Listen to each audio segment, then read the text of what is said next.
உலகம் வாழும் மாதா தொலைக்காட்சி நேயர்களுக்கு வணக்கம். கண்டிப்பா இன்னைக்கு நம்ம இந்த பிசிஓஎஸ் இதை பத்தி பார்க்கலாம். ஏன்னா பெண்கள் அப்படின்னாலே இன்னைக்கு irregular period, over bleed, PCOD, குழந்தையின்மை, இப்படி ஏகப்பட்ட பிரச்சனைகள், hormonal imbalance, thyroid, obesity, unwanted hair growth, இப்படியெல்லாம் பெண்கள் கஷ்டப்படுறாங்க. அதனால இன்னைக்கு அந்த சப்ஜெக்ட் பத்தி நம்ம பேசலான்னு தோணுது. கண்டிப்பாக. பொதுவா இந்த PCOS, polycystic ovarian disease, PCOS, polycystic ovarian syndrome, ரெண்டுத்துக்கும் பெருத்த வித்தியாசம் அப்படின்றது கிடையாதுங்க. இன்றைய காலகட்டத்தில் பாத்தீங்கன்னா 100 பெண்கள் இருக்காங்க அப்படின்னா அதுல ஏறக்குறைய 98 பேருக்கு இந்த பிசிஓஸ் இல்ல பிசிஓடி அப்படின்றது இருக்கு. இது என்னங்க அது பிசிஓஸ் அப்படின்னா, நம்மளுக்கு எப்படி கர்ப்பப்பை இருக்கோ அந்த மாதிரி முட்டைப்பை, சினைப்பை அப்படின்னு சொல்லுவாங்க. அந்த சினைப்பையில பொடி நீர்க்கட்டி, இல்லைன்னா பெருசா நீர்க்கட்டி, இல்ல நீர்க்குமிழ்கள், இந்த மாதிரி வர்றது. ஒரு சிலருக்கு பாருங்க அந்த முட்டைப்பை நார்மலா இருக்கும், ஆனா அவங்களுக்கும் டாக்டர் பிசிஓஸ் பிசிஓடின்னு கொடுத்திருப்பாங்க. அது என்ன காரணம் அப்படின்னா, நீர்க்கட்டி இருந்தாலும் இல்லைனாலும் ஆன்ஓவிலேஷன், முட்டை வளர்ச்சி இல்ல அப்படின்னா உங்க பிசிஓஸ் கேடர்ல வராங்க. சரிங்களா?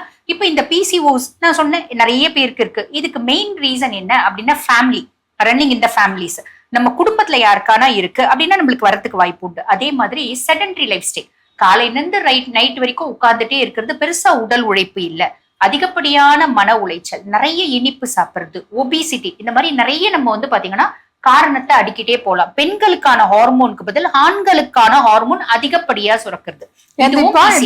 சொல்லாமே சாப்பிடுற சாப்பாடுக்கு ஏற்ற உழைப்பு இன்மை அப்படின்னு அழகா ஒரு சொல்லலாம். ஆக இவ்வளவு ரீசன்ஸ் இருக்கு இந்த பிசிஓஸ்க்கு. இதுல நிறைய அறிகுறிகள் இருக்கும். அது மேடம் கண்டினியூ பண்ணுவாங்க. இப்போ சினைப்பை 2 இருக்கு, லெஃப்ட் பக்கம் ஒன்று, right side, left ovary, right ovary. இதுல எதுல ப்ராப்ளம் வந்தாலும் ப்ராப்ளம் தான். அது ஸ்கேன் பண்ணும்போது அவங்க பிசிஓடின்னு சொல்லி ரிப்போர்ட் கொடுக்குறாங்க. இப்போ 2 சைடு தான் பைலேட்ரல், ஒரு சைடு தான் லெஃப்ட் ஓவரி, ரைட் ஓவரி. என்ன சைஸு, அதுலேயும் ஒன்று இருக்கலாம், நிறைய இருக்கலாம், சின்னதாக நிறைய இருக்கலாம், பெருசாகவும் இருக்கலாம், மல்டிபிள் ஆர் சிங்கிள், எப்படி இருக்கோ அது கொடுக்குறாங்க. அந்த ரிப்போர்ட்டை பார்க்குறோம். இவங்களோட சிம்டம்ஸ் நம்ம பார்க்குறோம். இதில் என்ன மாதிரி சிம்டம்ஸ் இருக்கும் அப்படின்னாக்க, சிலருக்கு பீரியடே வராது. ஒரு 3 months 6 months இஷ்டத்துக்கு வரும், இஷ்டத்துக்கு வராது, அப்படி இருக்கும். அது இர்ரெகுலர் ஒரு கேட்டகரி. இன்னொன்று வரும், ஸ்பாட்டிங் மாதிரி லேசா தெரியும், ஷோ ப்ளீடிங். ஆமா.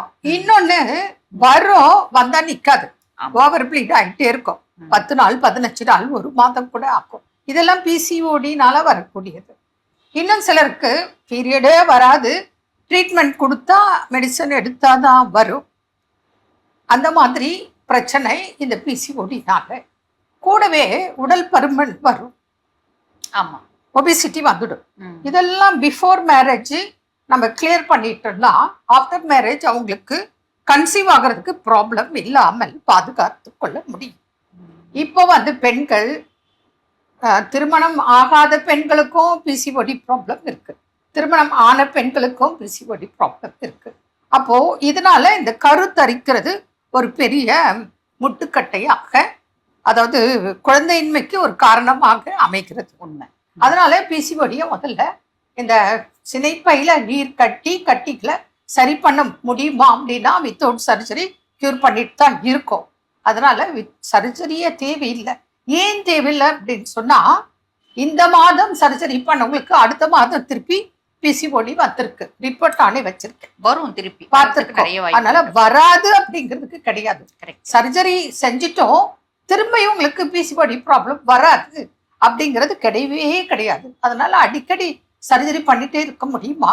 சரி, வேற அவசரம், வேற சூழல், முடியல, பண்ணிட்டீங்க, அவங்களுக்கு அடிஷ்னலா கேஸ்ட்ரைட்டிஸ், கான்ஸ்டிபேஷன், ஏகப்பட்ட பிரச்சனைகளோட வராங்க. அதனால எங்க ட்ரீட்மெண்ட்ல நிச்சயமாக வித்தவுட் சர்ஜரி கியூர் பண்ணக்கூடிய வழிமுறைகள் நிறைய இருக்கு. 1 monthல கியூர் ஆனவங்களாம் இருக்காங்க, 3-4 monthsல கியூர் ஆனவங்க இருக்காங்க.